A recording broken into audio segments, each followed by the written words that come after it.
Hello guys, welcome back to Mommy's video. So today we're going to be doing some stuff to show ya.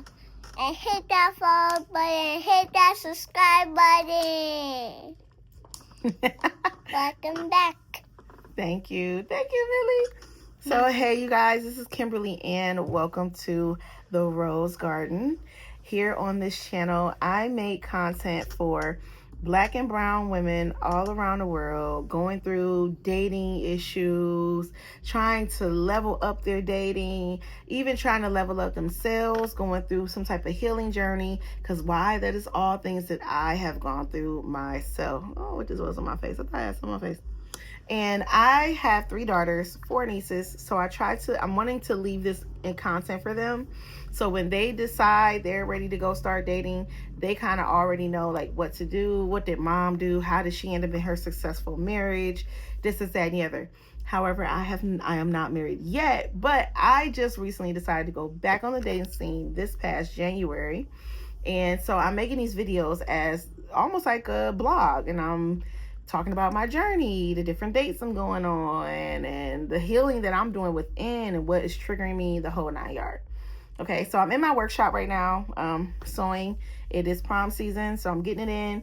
But baby girl walked in on me jotting down my non-negotiables that I just flew off and told someone yesterday, because I asked a gentleman I was talking to yesterday what his non-negotiables was. And one, I was a little blown back because he didn't know what non-negotiables was, and then turned around and lied and said he did. But yeah, we can't have that. So I was telling baby girl what my non-negotiables was, and I said, you know what? Why don't I make a video and tell my followers? Because everybody need a list of non-negotiables, because non-negotiables are your guidelines to your life, to dating, to your friendships, to you as a person. And I'm gonna ramble off my non-negotiables real quick so you guys have an idea of what mine are. This is my first time actually enforcing non-negotiables. I have not enforced them before, but I'm glad I am now, because it's really working. Like when I say I'm having a blast dating, I'm not ending up, where are you going? I'm not ending up in jacked up situations. I'm not attached to anybody or any of the nature. You got ADD. How you gonna shoot the video with me? You all over the place. Can I get some paper in the drawer? Some paper to draw? Yeah. Here. This your little paper you left for me yesterday. So one of my first non-negotiables was not treating my babies well, disrespecting me even in my absence. I'm taking notes. Y'all, she over here writing like she in business, honey. Okay. Disrespecting me in my absence, no contact, 3 days during the courtship, 2 days during exclusivity, and 1 day from engagement and beyond. I don't know you. Not respecting my time and assuming me as property. Those are my non-negotiables. Those are my boundaries. You cross them, you act like you don't know how to follow or abide by them. I don't know you. What you guys say? What is that noise? Oh, it's so many noises going on around here, y'all. It's crazy. That must be our neighbors. We got like the most retarded ass neighbors now out of nowhere. Because they're right next to our fingernails. Are they serious? Just say you want attention. Like, get a dog. Oh my God. So, okay. Like, this is... So those are my non-negotiables. Non-negotiables need to be created when you are dating, so that way you don't steer outside of your respect pocket.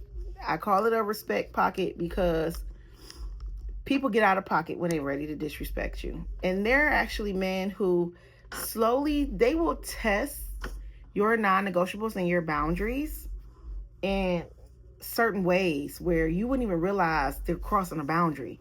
So, for example, I had to go into the non-negotiables talk with Mr. Monday yesterday, all because Mr. Monday was trying to hold up my schedule so I couldn't fit nobody else in, but he never gave me a definite yes to dates. However, he fussed about me not having time for him because my bedtime was 9 p.m. Well, babe, that's my bedtime. I don't know what to tell you.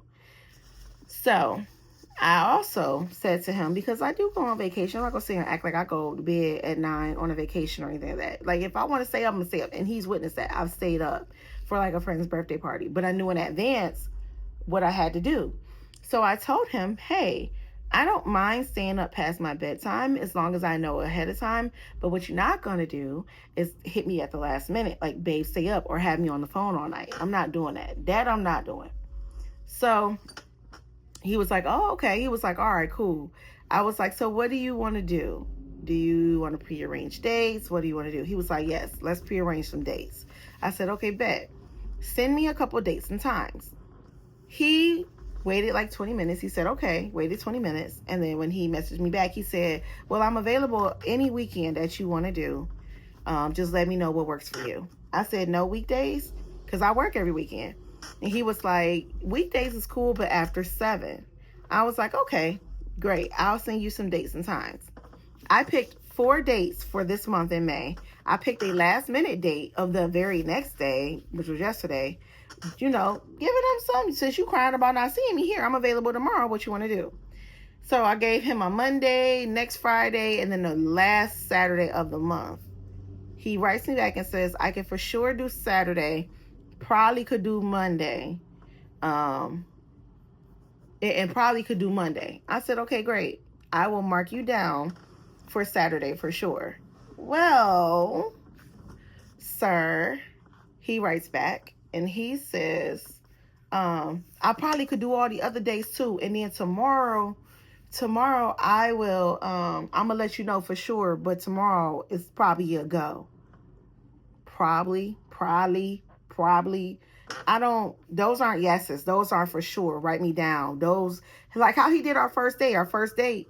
I said, well, just let me know if that works by Sunday. He's like, no, I'm telling you now. Like when he first came on, he came on for sure. He blocked it in. Okay. This go around, he didn't do that. So I was like, oh, okay. So when I look, the next day come, that's the day that I told him he could have the very next day. And he was on my phone, and he was trying to be on my phone all day. However, he never said, hey, babe, I'm coming to get you later on. I know you said you're available later. Are you still available? You just assume that because I'm not with you, I'm not going to be doing nothing, and I can just sit on the phone all day. So I had to fake a date.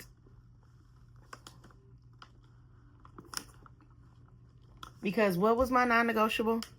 Respecting my time. What men will do to cross that boundary, and I believe a lot of them do it unconsciously, because I know men are a bit slow, is they will give you hope for a future. Don't you draw on that, baby. You always drawing on your dolls. No, I was tracing the line first. Oh, okay. All right. You can trace the baby. Don't you draw on that, baby. So they would give you like a false sense of hope for a date, a future, or whatever, without giving you any guarantee. It's like a hook and sinker kind of thing. So yesterday, about 5:30, he texted me, hey, baby, what you doing? I didn't text him back. I turned my phone on Do Not Disturb because, as I told him on our first date, I always turn my phone on Do Not Disturb when I go on dates to give that person my full undivided attention. Well, the phone went on Do Not Disturb until that window of time. There go Grandma. My grandma see. My grandma see.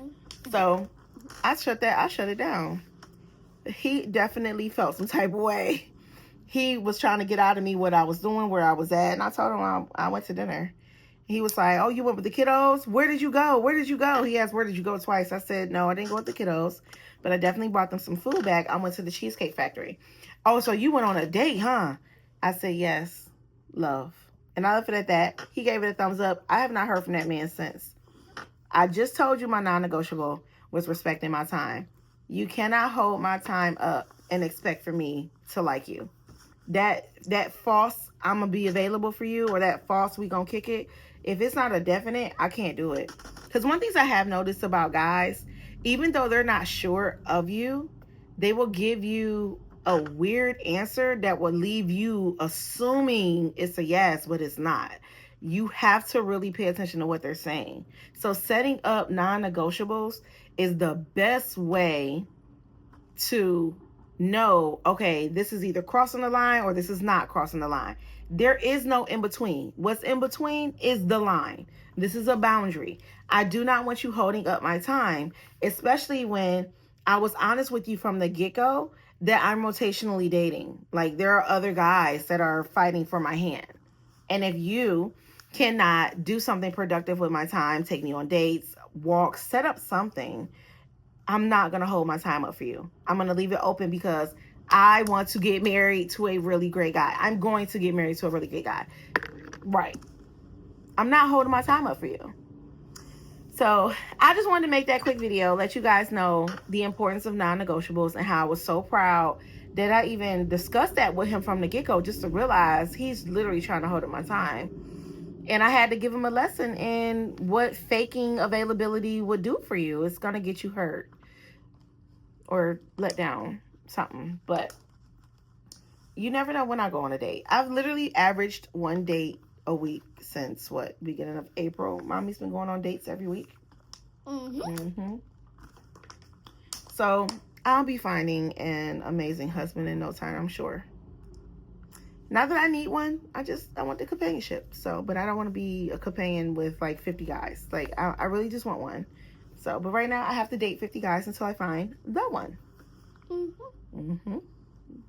So that's the end of my spiel. If you made it this far in the video, hit subscribe, give me a thumbs up, ring my bell so you know when I post, and go follow Amelia Rose, the Amelia Rose Show. Follow my baby as we do a day in the life of Amelia Rose with her and her sisters. She wanted to start a channel, so we did, and baby girl rocking out. So go follow my baby. And I'm almost at 300 subs, y'all. Get me there. I'm like four people away. Get me there. But we'll see you guys later. Peace and bye. Bye-bye.